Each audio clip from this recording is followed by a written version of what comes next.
Unji sebelumnya Bismillahirrahmanirrahim. Ini kita akan mereview lensa pesanan Mas Yudi dari Sidoarjo, Jawa Timur. Ini minta membuatkan adapter sekalian disuruh mencarikan lensa dan kita dapat lensa yang like new ya menurut suppliernya. Tapi ini memang kondisinya bagus. Ini untuk pemasangan adapternya seperti ini. Tinggal diputar. Kemudian nanti jika mau dipasang ke tripod tinggal diberikan tripod collar, paling harganya ya 80 sampai 100-an lebih dikit ya. Bisa dibeli di marketplace. Kemudian ini untuk tampilan lensanya, dusnya juga masih plastikan dan ini juga kita dapatnya lengkap sesuai yang dikatakan suppliernya, yaitu like new. Ada lensanya, hoodnya, front dan rear cupnya, kemudian ada ini filter, kemudian manual booknya. Keren. Kemudian kita ke lensanya. Ini kita buka dulu, tutup depan dan belakangnya. Untuk dulu-dulu yang belum tahu, ini lensa autofocus ya, dan infonya masih normal semuanya, bisa dipasang di body. Pastikan saat dipasang ke adapter digeser tombolnya ke MF supaya bisa gerak fokusernya. Pastikan ya, jangan sampai nggak di select ke MF nanti dipaksa rompal ya takutnya. Nah, kalau kondisi seperti ini jangan diputer. Nah, ini kan nanti ini akan terkoneksi ke motornya. Jadi pastikan ke MF atau manual fokus. Kalau AF adalah auto fokus. Kemudian di sini ada fitur normal dan makro. Seandainya nanti mentok di normal mau dipanjangkan lagi, diselect ke makro supaya maksudnya lebih panjang. Karena nanti untuk makro dengan semakin panjang lensanya maka jarak dengan objek akan semakin dekat. Nah, ini pastikan bunyi klik ya untuk pemasangan. Ini saya nggak paham awalnya ini maksudnya apa gitu. Nah, ini bisa dipelajari mengenai aperture ya. Kalau bukaan full nanti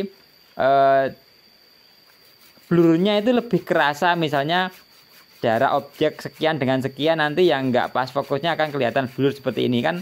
Sendal dan sepatu ini adalah depan belakang, tapi karena saya buka full dengan diganjel, ini sepatunya blur, sendalnya fokus. Sebaliknya seperti itu.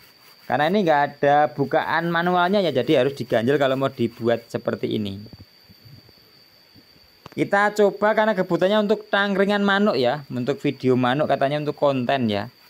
Ini karena kita nggak ada manuk ya, ada sih di dalam, males ambil. Kita pakai mainan aja dengan kurungan kecil. Ini ada dinosaurus. Hanya untuk membandingkan tadi yang dimaksud Mas Yudi makro tadi ternyata adalah ngeblur rujinya, fokus ke objeknya, atau objeknya ngeblur dan fokus ke rujinya. Maaf ya, awalnya saya nggak paham itu maksudnya apa kok makro gitu. Ya mohon dimaklumi, udah tua ya, dan mungkin ya banyak pikiran. Ya, saling mendoakan semoga kita semua diberikan kesehatan dan juga kelancaran, juga diberikan hidup yang lebih barokah. Dan ini untuk hasilnya ya, fokus ke objeknya, rujinya ngeblur. Fokus ke rujinya, objeknya ngeblur pada posisi bukaan full. Ingat-ingat dengan diganjel karena nggak ada putaran aperture manualnya. Untuk tes-tes distorsi lain-lain ada di video selanjutnya nanti ya. Setelah ini akan kita upload. Tapi episnya masih kotor, jadi ya ala kadarnya, yang penting kelihatan. Kalau nggak lengkung, nggak gini-gini aja. Karena emang kadang itu ya, kalau habis dibersihkan kan masih ada kayak uap air ya, jadi masih burem. Kalau ini udah tak biarkan semalaman, jadi kelihatan lebih celing. Ini kita lihat di batako dan daun tanaman kersen atau talok lah, kayak ini dulur. Untuk ketajamannya seperti ini, dari atas sampai bawah silahkan diamati dengan tempo yang seksama dan sesingkat-singkatnya. Kalau suka bisa japri, tapi ya nanti lihat-lihat ada stoknya atau enggak. Yang penting japri dulu aja, nggak apa-apa di kontak yang saya sertakan di video ini atau yang di deskripsi.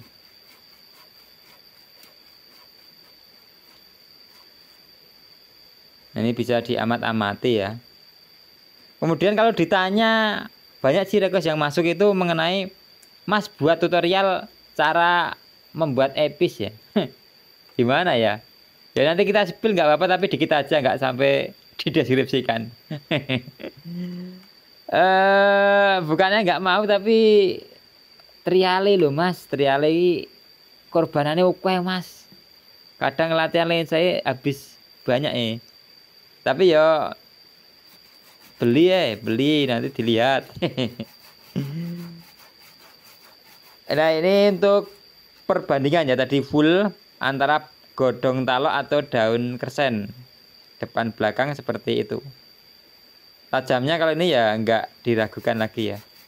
Ya intinya sebelum di share ya diedit lagi, ketajaman ditambah, kemudian kontrasnya tambah, saturasi mungkin perlu ditambah gitu aja biar enak. Nanti yo nek mau dibuat konten biar mantep. Nah ini kondisi aperture nutup full ya. Nah perhatikan, antara ayam yang depan dan belakang kan kelihatannya nggak ada blur-blurnya ya. Ini kondisi aperture full sesuai dengan gambar yang tadi. Kalau full ini nggak perlu diganjel-ganjel ya. Nah ini untuk burung. Nah ini episnya kotor. Ini sebenarnya videonya saya ambil sebelum video yang depan tadi, cuma tak gabung yang ini aja. Ini sore ya, yang udah didiamkan semalam ya yang depan tadi, dengan epis yang sama dan lensa yang sama. Ini dites untuk kurungan manuk, kurungan kotak yang labet ya. Nah ini nggak kelihatan untuk blurnya depan belakang yang dimaksud Mas Yudi makro ruji tadi ya, saya nggak paham awalnya. Nah ini untuk kondisi full kurungan tercapture dengan sempurna. Untuk kelengkungan sebenarnya bisa dicek dari sini, aman ya. Pokoknya sebenarnya ini istimewa ya. Kemudian untuk lain-lain mungkin bisa diamati sendiri dari video ini. Kemudian jika ditanya ya, Mas ini diedit enggak ya? Ini saya edit. Saya editnya menggunakan CapCut. Editnya 3 poin, yaitu pertama saturasi, seingat saya tambah 10. Kemudian kontras saya tambah 10, kemudian saya tambah ketajamannya. Baru saya share di sini. Tapi di luar itu semua memang episnya bagus ini. Jadi editkan ya cuma tambahan aja, tapi memang episnya bagus. Ya coba diamati aja dari kelengkungannya atau distorsinya, dari ketajaman lain-lain. Belum lagi jika nanti dipegang oleh teman-teman yang terbiasa moto menggunakan adapter ataupun scoping ya, yang mana terbiasa anteng, nanti saya yakin hasilnya juga lebih bagus. Apalagi nanti ponselnya mungkin pakai yang ponsel-ponsel flagship ya. Tapi kemudian ini ya, mungkin akhir-akhir ini pekerjaan saya agak lama lelet ya, karena ya kemarin sempat harus bed rest atau istirahat karena emang nggak enak badan beberapa hari. Kemudian cuacanya nggak mendukung sekali. Kalau cuman cuaca aja mungkin terkait dengan mengecat ya, atau waktu ngecat, atau mungkin pengeringan lemnya, karena saya juga udah pakai oven sederhana. Tapi di sisi lain mati listrik hampir tiap hari. Kadang nggak hujan juga mati listrik. Kalau mati listrik kadang sehari full, kadang setengah hari, kadang sehari kayak minum obat 3 kali, malam, pagi, sore. Jadi mau kerja itu kadang bingung. Misalnya mau ngecat, hujan, listrik nggak nyala kan nggak bisa ngopen. Karena kebetulan kita belum punya genset ya, doakan aja semoga nanti bisa beli genset dan tambahan power tool supaya kerjanya lebih cepat juga saling mendoakan semoga kita semua diberikan kesehatan ya, diberikan kelancaran dan keberkahan dalam hidup ini. Intinya itu aja sih, mungkin nggak curhat ini tapi memang beneran kemarin. Kalau nggak percaya bisa dicek di Google wilayah Bantul, apakah ada kendala listrik selama ini awal bulan ini atau akhir bulan kemarin sampai semingguan lebih. Ya itu kayak minum obat tadi, nggak tahu alasannya apa. Nah sekian, semoga review ini ada manfaatnya dan dari saya Erikan sekali lagi matur suwun atas dulur-dulur yang berkenan menunggu dan sabar. Jadi silahkan memesan kalau itu terpenuhi ya, menunggu dan sabar dan nggak ngoyak-oyak, karena ya kita kadang ada kegiatan lain yang sifatnya kemasyarakatan dan lain-lain, kita juga nggak bingung ya, kalau biar semakecaan lah. Intinya ya kita akan tetap berusaha semaksimal mungkin, secepat mungkin, dan akhir kata matur suwun.